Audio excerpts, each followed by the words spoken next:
This short video will show how to create your own driver in StarDraw Control.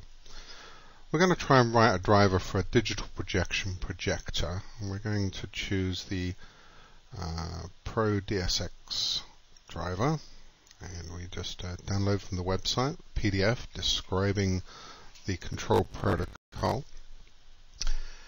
So these are control commands for the Highlight 12KD-SX is what we're interested in.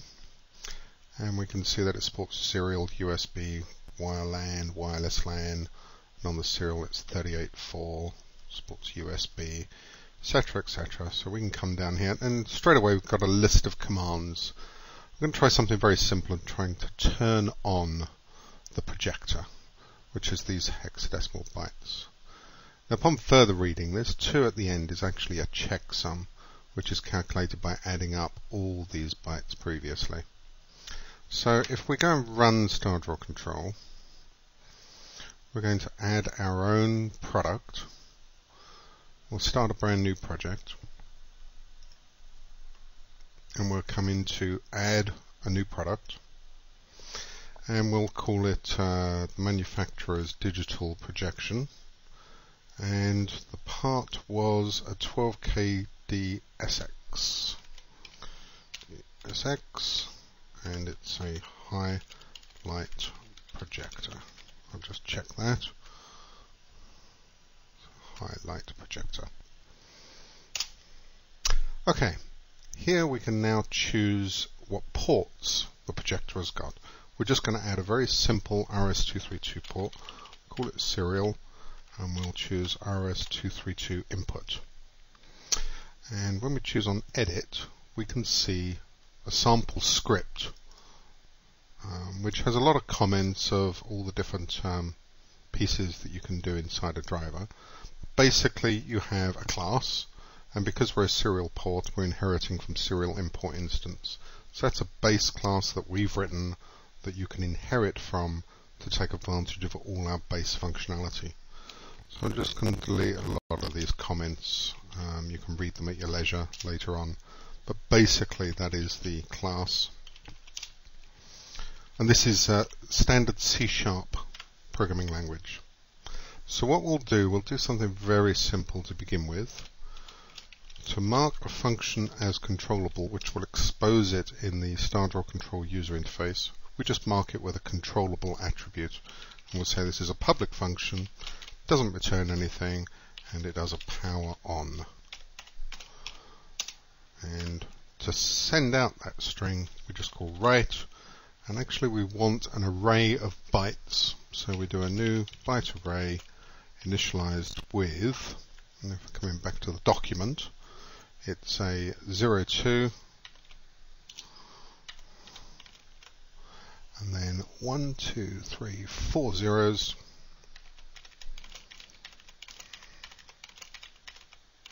followed by a 02, which is the checksum. For now I'm just going to hard code that in so that we can test this code coming out. And that's it. So we don't have to worry about how it's routed through the system, what the baud rates are. It's just if you send these sequence of bytes, they will actually power on the projector. So now we've done that, we can click OK. At that point, if I had made a mistake, it would have warned me that there was a compilation error. And we'll say OK, and there's my serial port. I can go and add many other types of ports, but this will do to begin with. And you'll notice down here there's a shared checkbox. What that means is that if you leave that checked, in the background StarDraw Control will copy that driver up to our server, and we will then be able to look at that driver, verify that it is well written, no bugs in it, no viruses, and then we can actually publish that to every other StarDraw Control user, and then we will take over support for that driver and verify that that is a well-written driver. So we'll leave that shared checkbox as it is for the moment. And we can see here it's added my libraries on the digital projection, the 12KD-SX highlight projector. If we go and drag and drop this in, we can see it's got the one serial port, and there is the name of it, and I can change it to whatever I want, my projector. I'm then going to connect this up to my computer, and I'm going to just connect it up onto COM1. and we're ready to control. So we can move to the Forms Designer. Now I won't go into much detail here. We're just going to test the driver by dragging on a button, and when we click on that button we want to go and add an action that will go and call my projector with the power on function. And we're done. Now I'm going to run that program. Now I don't actually have a projector connected to my computer, so how am I going to test this? And the answer is that if I move this just to the side, in this debug window, it's communicating with this application, this generated executable, to actually monitor everything that's going on. So when I go and click on button 1, it says, right, button 1 was clicked. We actually go and called my projector serial power on, and we actually logged out that we sent out the serial port this information. We sent out this ASCII, and because it's all binary, there's no printable characters, we display that as a set of full stops. This is the hexadecimal command that was sent out, and this is also the decimal representation as well. So if we check this, there was 0, 2, 1, 2, 3, 4 zeros, followed by another 2.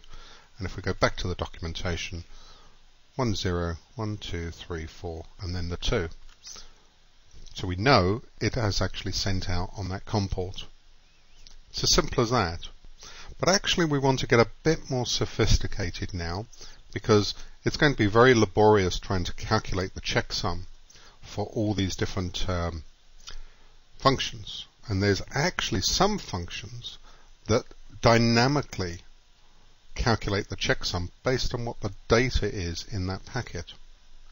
So what we really want to do is to have a calculate checksum function, and then just pass in the beginning of this and let it go and calculate the checksum for us. It will make writing additional functions very, very easy.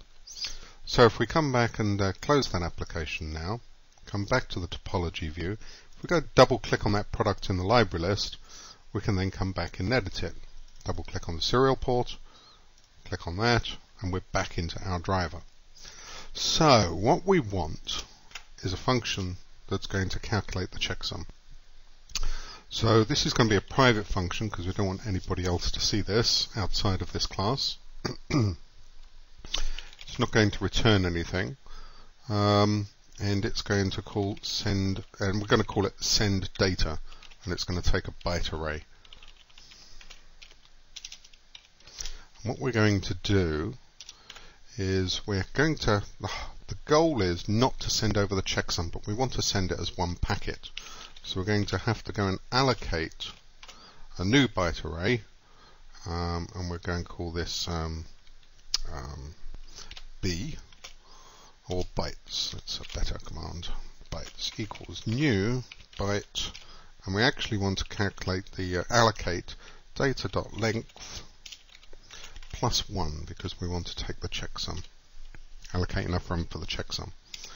We can also then do data.copy2 bytes and index of 0. This is all standard C#.NET stuff. Again, once you've got the driver written, you never have to do this again. And all our drivers are open source, so you can actually look at the drivers, cut, copy, paste existing code. You can even modify and extend and perhaps fix bugs in drivers that other people have written. So I then want to go and call a function. I want to say bytes of bytes.length -1 equals calculate checksum, and we want to go and pass it that data. And then when we've done that, we just want to go and write out the new bytes. So the calculate checksum, what we want to do is actually go and return a byte. Calculate checksum. It's going to take a byte array,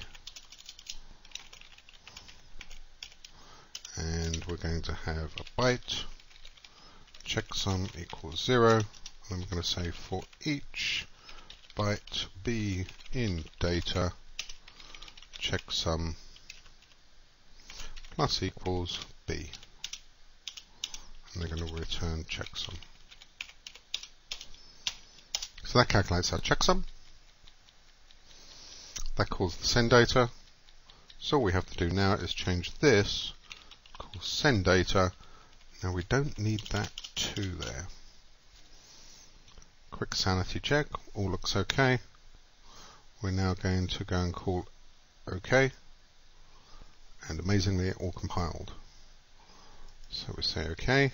Now one little thing we have to do, because we've edited it, we want to take a copy, because when you modify the driver inside the library list, it does not modify your existing documents. It won't modify any existing projects that you've already done, that you've tested and are working, so it's quite safe to go and modify the drivers in here without affecting any of your existing work.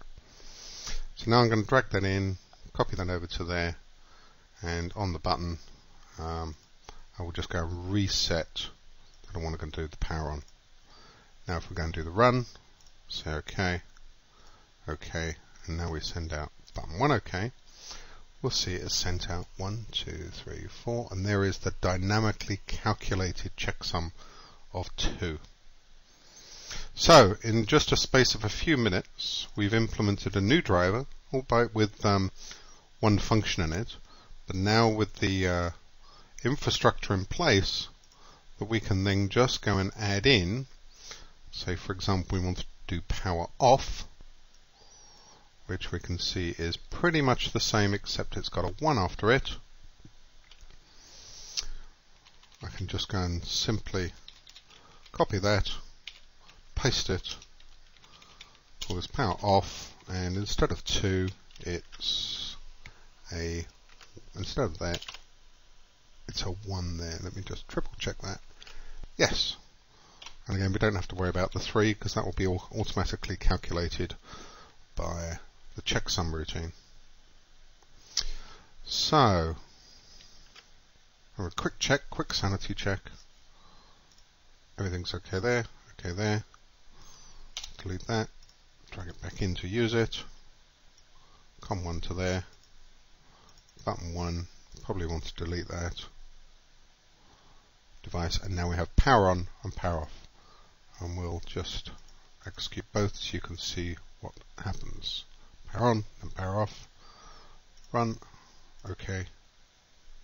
Continue. Move this over. And there is the hexadecimal where it calculated the 3 correctly there.